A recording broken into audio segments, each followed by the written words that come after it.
नमस्कार, बहुत बहुत स्वागत है आप सभी का हमारे इस खास बुलेटिन में। मैं हूं आपके साथ ज्योति यादव। चलिए बुलेटिन की शुरुआत करते हैं। मुख्यमंत्री योगी आदित्यनाथ ने नई दिल्ली में राष्ट्रपति द्रौपदी मुर्मू से भेंट की और उन्हें महाकुंभ की निमंत्रण दिया।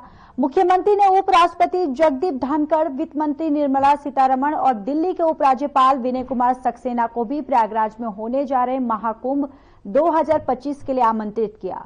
सीएम योगी ने विशिष्ट जनों को निमंत्रण पत्र के साथ ही महाकुंभ 2025 के लोगों का प्रतीक चिन्ह और कलश, महाकुंभ से जुड़ा साहित्य, नववर्ष का टेबल कैलेंडर और डायरी भी भेंट की है।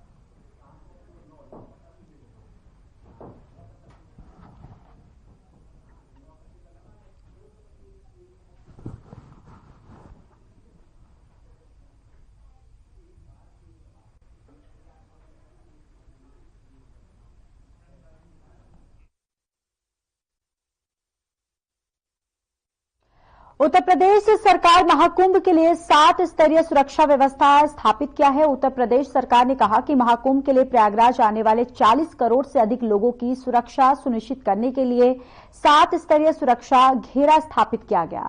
स्थानीय प्राधिकारियों ने शहरी और ग्रामीण दोनों क्षेत्रों के साथ साथ रेलवे स्टेशनों, बस टर्मिनलों और हवाई अड्डों और अन्य प्रमुख मार्गों के पास अस्थायी पुलिस स्टेशन और चौकियां स्थापित की।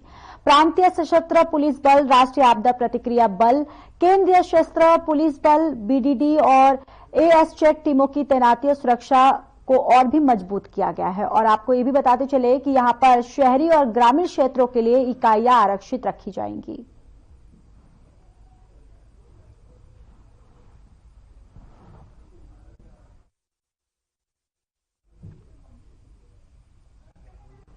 तो देखिए, महाकुंभ को लेकर तैयारियां जो है वो पूरी तरह से जोरों शोरों पर की जा रही है और सुरक्षा को लेकर भी यहां पर पूरी तरह से पुलिस जो है वो मुस्तैदी से यहां पर तैनात है। पूरी जो पुलिस डिपार्टमेंट है उसकी तरफ से भी पूरी तरह से यहां पर व्यवस्थाएं जो है वो की जा रही हैं। और साथ ही साथ आपको बताते चले कि सीएम योगी आदित्यनाथ जो है वो भी इस महाकुंभ को लेकर जो भी यातायात को लेकर जो दिशा निर्देश जो है वो लगातार दे रहे हैं और साथ ही साथ वो देखरेख भी कर रहे हैं कि किस तरीके से जो व्यवस्थाएं हैं वो की जा रही हैं।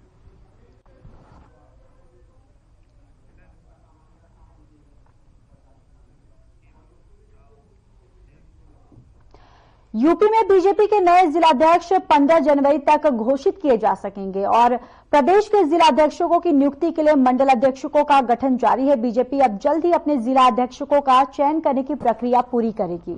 मीडिया रिपोर्ट के मुताबिक 15 जनवरी के आसपास नए जिलाध्यक्षों के नाम घोषित कर दिए जाएंगे। इसके साथ ही जनवरी महीने में यूपी बीजेपी को नया प्रदेश अध्यक्ष भी मिल सकता है।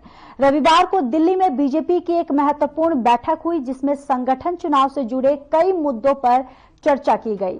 जिला अध्यक्षों के चुनाव की प्रक्रिया को तेज करने के लिए मंडल अध्यक्षों के नामों की घोषणा भी रविवार रात से शुरू हो गई है। रविवार को दिल्ली में बीजेपी की एक महत्वपूर्ण बैठक हुई जिसमें आगे की चुनाव प्रक्रिया पर चर्चा हुई और इस बैठक में बीजेपी अध्यक्ष जेपी नड्डा, राष्ट्रीय महामंत्री संगठन बीएल संतोष और राष्ट्रीय चुनाव अधिकारी डॉक्टर के लक्ष्मण मौजूद थे। डॉक्टर लक्ष्मण ने आगे की चुनाव प्रक्रिया को लेकर जानकारी दी है और इसे तेज करने की बात कही है। बैठक में प्रदेश के चुनाव अधिकारी डॉक्टर महेंद्र नाथ पांडेय और प्रदेश अध्यक्ष भूपेंद्र सिंह चौधरी और प्रदेश महामंत्री संगठन धर्मपाल सिंह भी शामिल हुए।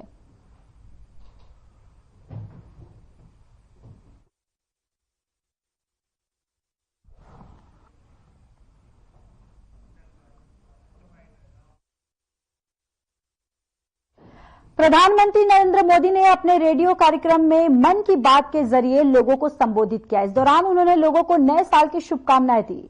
इसके अलावा पीएम मोदी ने संविधान पर भी बात की है। मन की बात के 170वें एपिसोड में पीएम मोदी ने कहा कि 2025 में 26 जनवरी को हमारे संविधान को लागू हुए 75 वर्ष होने जा रहा है। ये सभी के लिए बहुत गौरव की बात है और हमारे संविधान निर्माताओं ने हमें जो संविधान सौंपा है वो समय की हर कसौटी पर खरा उतरा है। संविधान हमारे लिए दिशा दिखाने वाली रोशनी है, हमारा मार्गदर्शक है। ये भारत का संविधान ही है जिसकी वजह से वो आज यहाँ है। संविधान को लागू हुए 75 वर्ष होने जा रहे हैं। हम सभी के लिए बहुत गौरव की बात है।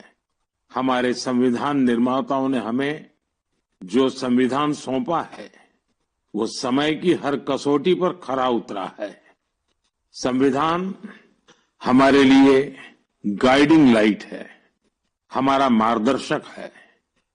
ये भारत का संविधान ही है जिसकी वजह से मैं आज यहां हूं, आपसे बात कर पा रहा हूं।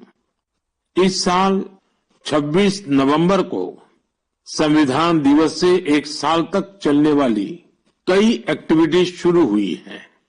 देश के नागरिकों को संविधान की विरासत से जोड़ने के लिए constitution75.com नाम से एक खास वेबसाइट भी बनाई गई है।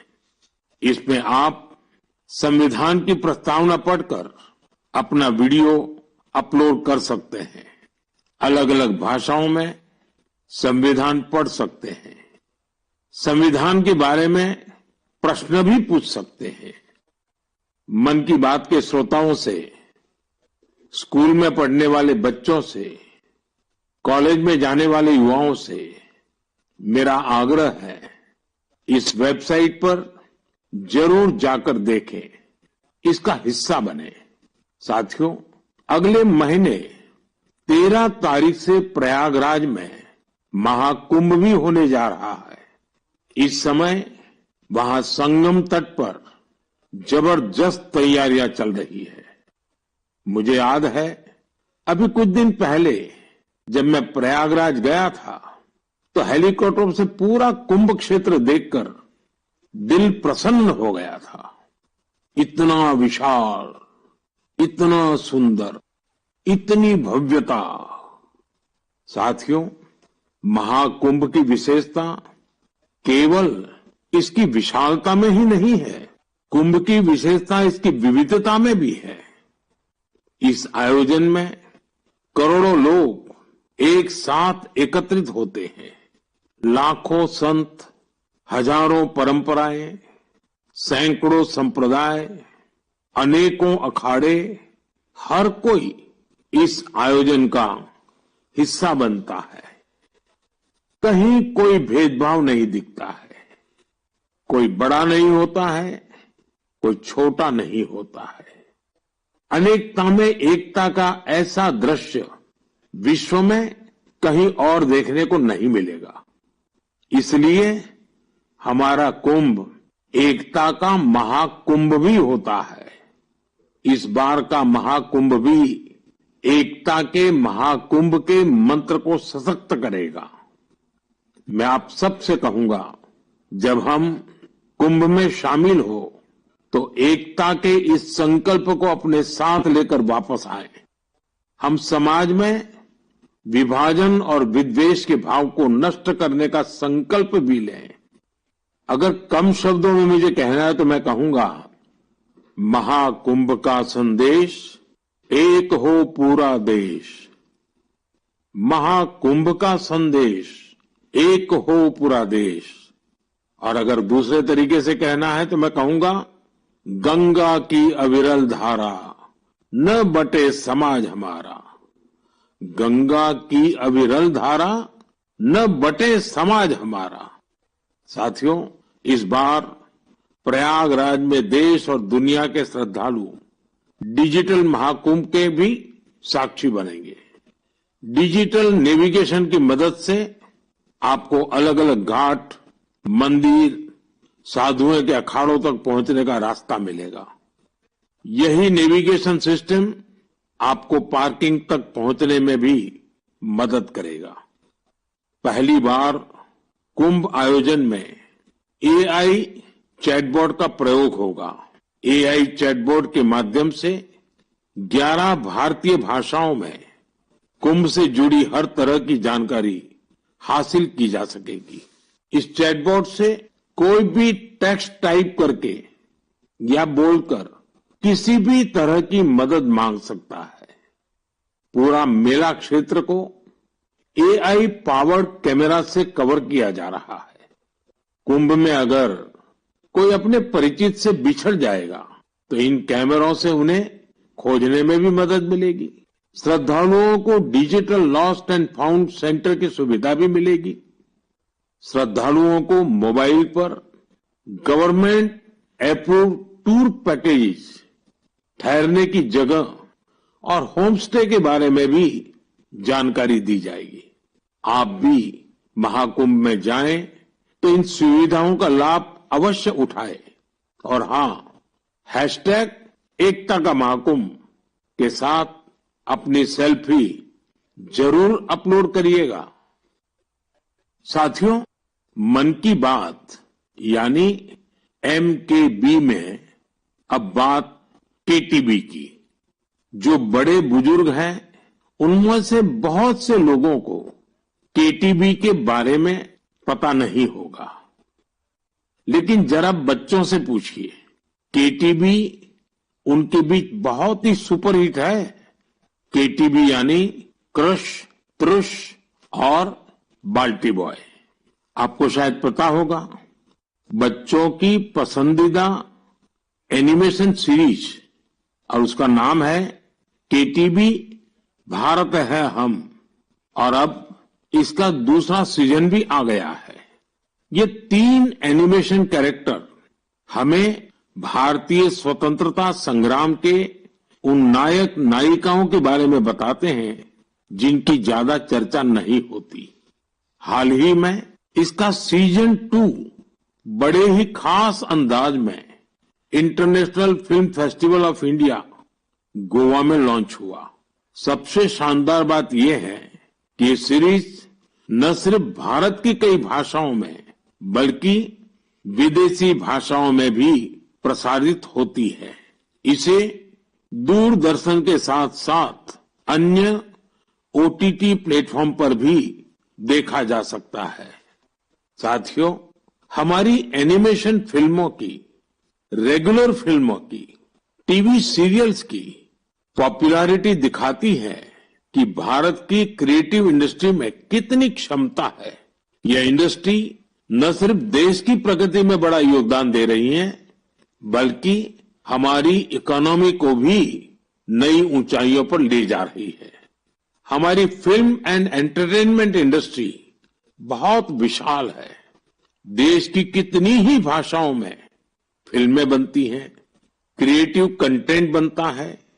मैं अपनी फिल्म और एंटरटेनमेंट इंडस्ट्री को इसलिए भी बधाई देता हूं क्योंकि उसने एक भारत श्रेष्ठ भारत के भाव को सशक्त किया है। साथियों, वर्ष 2024 में हम फिल्म जगत की कई महान हस्तियों की 100वीं जयंती मना रहे हैं। इन विभूतियों ने भारतीय सिनेमा को विश्व स्तर पर पहचान दिलाई। राज कपूर जी ने फिल्मों के माध्यम से दुनिया को भारत के सॉफ्ट पावर से परिचित कराया। रफी साहब की आवाज में वो जादू था जो हर दिल को छू लेता था। उनकी आवाज अद्भुत थी। भक्ति गीत हो या रोमांटिक सॉन्ग्स, दर्द भरे गाने हो, हर इमोशन को उन्होंने अपनी आवाज से जीवंत कर दिया। एक कलाकार के रूप में उनकी महानता का अंदाजा इसी से लगाया जा सकता है कि आज भी युवा पीढ़ी उनके गानों को उतनी ही शिद्दत से सुनती है। यही तो है टाइमलेस आर्ट की पहचान। अक्कीनेनी नागेश्वर राव गारू ने तेलुगु सिनेमा को नई ऊंचाइयों तक पहुंचाया है। उनकी फिल्मों ने भारतीय परंपराओं और मूल्यों को बखूबी प्रस्तुत किया। तपन सिन्हा जी की फिल्मों ने समाज को एक नई दृष्टि दी। उनकी फिल्मों में सामाजिक चेतना और राष्ट्रीय एकता का संदेश रहता था। हमारी पूरी फिल्म इंडस्ट्री के लिए इन हस्तियों का जीवन प्रेरणा जैसा है। साथियों, मैं आपको एक और खुशखबरी देना चाहता हूं। भारत रहा है। अगले साल हमारे देश में पहली बार world audio visual entertainment summit यानी वेव्स समिट का आयोजन होने वाला है। आप सभी ने दावोस के बारे में सुना होगा, जहां दुनिया के अर्थ जगत के महारथी जुटते हैं। उसी तरह वेव्स समिट में दुनिया भर के मीडिया और एंटरटेनमेंट इंडस्ट्री के दिग्गज क्रिएटिव वर्ल्ड के लोग भारत आएंगे। यह समिट भारत को ग्लोबल कंटेंट क्रिएशन का हब बनाने की दिशा में एक महत्वपूर्ण कदम है। मुझे यह बताते हुए गर्व हो रहा है, इस समिट की तैयारी में हमारे देश के यंग क्रिएटर्स भी पूरे जोश से जुड़ रहे हैं। जब हम $5 ट्रिलियन इकोनॉमी की ओर बढ़ रहे हैं, तब हमारी क्रिएटर इकोनॉमी एक नई एनर्जी ला रही है। मैं भारत की पूरी एंटरटेनमेंट और क्रिएटिव इंडस्ट्री से आग्रह करूंगा, चाहे आप यंग क्रिएटर हो या एस्टैब्लिश्ड आर्टिस्ट, बॉलीवुड से जुड़े हो या रीजनल सिनेमा से, टीवी इंडस्ट्री के प्रोफेशनल हो या एनिमेशन के एक्सपर्ट, गेमिंग से जुड़े हो या एंटरटेनमेंट टेक्नोलॉजी के इनोवेटर, आप सभी वेव समिट का हिस्सा बने। मेरे प्यारे देशवासियों, आप सभी जानते हैं कि भारतीय संस्कृति का प्रकाश आज कैसे दुनिया के कोने कोने में फैल रहा है। आज मैं आपको 3 महाद्वीपों से ऐसे प्रयासों के बारे में बताऊंगा जो हमारी सांस्कृतिक विरासत के वैश्विक विस्तार की गवाह है। ये सभी एक दूसरे से मीलों दूर हैं, लेकिन भारत को जानने और हमारी संस्कृति से सीखने की उनकी ललक एक जैसी है। साथियों, पेंटिंग्स का संसार जितना रंगों से भरा होता है, उतना ही खूबसूरत होता है। आप में से जो लोग टीवी के माध्यम से मन की बात से जुड़े हैं, वे अभी कुछ पेंटिंग्स टीवी पर देख भी सकते हैं। इन पेंटिंग्स में हमारे देवी देवता, नृत्य की कलाएं और महान विभूतियों को देखकर आपको बहुत अच्छा लगेगा। इनमें आपको भारत में पाए जाने वाले जीव जंतुओं से लेकर और भी बहुत कुछ देखने को मिलेगा। इनमें ताजमहल की एक शानदार पेंटिंग भी शामिल है, जिसे 13 साल की एक बच्ची ने बनाया है। आपको ये जानकर हैरानी होगी कि इस दिव्यांग बच्ची ने अपने मुंह से इस पेंटिंग को तैयार किया है। सबसे दिलचस्प बात यह है कि इन पेंटिंग्स को बनाने वाले भारत के नहीं, बल्कि इजिप्ट के स्टूडेंट्स हैं, वहां के विद्यार्थी हैं।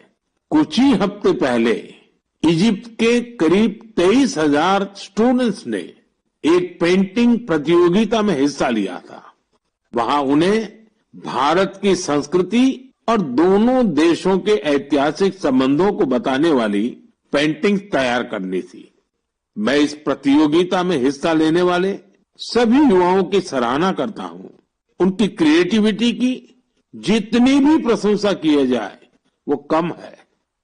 साथियों, दक्षिण अमेरिका का एक देश है पराग्वे। वहां रहने वाले भारतीयों की संख्या 1,000 से ज्यादा नहीं होगी। पराग्वे में एक अद्भुत प्रयास हो रहा है। वहां भारतीय दूतावास में Erica Huber free Ayurveda consultation देती है। आयुर्वेद की सलाह लेने के लिए आज उनके पास स्थानीय लोग भी बड़ी संख्या में पहुंच रहे हैं। एरिका ह्यूबर ने भले ही इंजीनियरिंग की पढ़ाई की हो, लेकिन उनका मन तो आयुर्वेद में ही बसता है। उन्होंने आयुर्वेद से जुड़े कोर्सेज किए थे और समय के साथ वे इसमें पारंगत होती चली गई। साथियों, ये हमारे लिए बहुत गर्व की बात है कि दुनिया की सबसे प्राचीन भाषा तमिल है और हर हिंदुस्तानी को इसका गर्व है। दुनिया भर के देशों में इसे सीखने वालों की संख्या लगातार बढ़ रही है। पिछले महीने के आखिर में फिजी में भारत सरकार के सहयोग से तमिल टीचिंग प्रोग्राम शुरू हुआ। बीते 80 वर्षों में यह पहला अवसर है जब फिजी में तमिल के ट्रेन टीचर्स इस भाषा को सिखा रहे हैं। मुझे ये जानकर अच्छा लगा कि आज फिजी के स्टूडेंट्स तमिल भाषा और संस्कृति को सीखने में काफी दिलचस्पी ले रहे हैं। साथियों, ये बातें, ये घटनाएं सिर्फ सफलता की कहानियां नहीं है, ये हमारी सांस्कृतिक विरासत की भी गाथाएं हैं। ये उदाहरण हमें गर्व से भर देते हैं। आर्ट से आयुर्वेद तक और लैंग्वेज से लेकर म्यूजिक तक भारत में इतना कुछ है जो दुनिया में छा रहा है। साथियों, सर्दी के इस मौसम में देश भर से खेल और फिटनेस को लेकर कई एक्टिविटीज हो रही हैं। मुझे खुशी है कि लोग फिटनेस को अपनी दिनचर्या का हिस्सा बना रहे हैं। कश्मीर में स्कीइंग से लेकर गुजरात में पतंगबाजी तक हर तरफ खेल का उत्साह देखने को मिल रहा है। संडे ऑन साइकिल और साइकिलिंग ट्यूसडे जैसे अभियानों से साइकिलिंग को बढ़ावा मिल रहा है। साथियों, अब मैं आपको एक ऐसी अनोखी बात बताना चाहता हूं जो हमारे देश में आ रहे बदलाव और युवा साथियों के जोश और जज्बे का प्रतीक है। क्या आप जानते हैं कि हमारे बस्तर में एक अनूठा ओलंपिक शुरू हुआ है? जी हां, पहली बार हुए बस्तर ओलंपिक से बस्तर में एक नई क्रांति जन्म ले रही है। मेरे लिए ये बहुत ही खुशी की बात है कि बस्तर ओलंपिक का सपना साकार हुआ है। आपको भी ये जानकर अच्छा लगेगा कि यह उस क्षेत्र में हो रहा है जो कभी माओवादी हिंसा का गवाह रहा है। बस्तर ओलंपिक का शुभंकर है वन भैंसा और पहाड़ी मैना। इसमें बस्तर की समृद्ध संस्कृति की झलक दिखती है। इस बस्तर खेल महाकुंभ का मूल मंत्र है करसायता बस्तर, बरसायता बस्तर, यानी खेलेगा बस्तर, जीतेगा बस्तर। पहली ही बार में बस्तर ओलंपिक में 7 जिलों के 1,65,000 खिलाड़ियों ने भाग लिया है। यह सिर्फ एक आंकड़ा नहीं है, यह हमारे युवाओं के संकल्प की गौरव गाथा है। एथलेटिक्स, तीरंदाजी, badminton, football, hockey, weightlifting, karate, kabaddi, kho kho और वॉलीबॉल, हर खेल में हमारे युवाओं ने अपनी प्रतिभा का परचम लहराया है। कारी कश्यप जी की कहानी मुझे बहुत प्रेरित करती है। एक छोटे से गांव से आने वाली कारी जी ने तीरंदाजी में रजत पदक जीता है। वे कहती है, बस्तर ओलंपिक ने हमें सिर्फ खेल का मैदान ही नहीं, जीवन में आगे बढ़ने का अवसर दिया है। सुकमा की पायल कवासी जी की बात भी कम प्रेरणादायक नहीं है। जेवलिन थ्रो में स्वर्ण पदक जीतने वाली पायल जी कहती हैं, अनुशासन और कड़ी मेहनत से कोई भी लक्ष्य असंभव नहीं है। सुकमा के दोरनापाल के पुनेम सन्ना जी की कहानी। फिलहाल इस बुलेटिन में इतना ही। बाकी देश और दुनिया की तमाम बड़ी खबरों के लिए बने रहिए हमारे साथ। नमस्कार।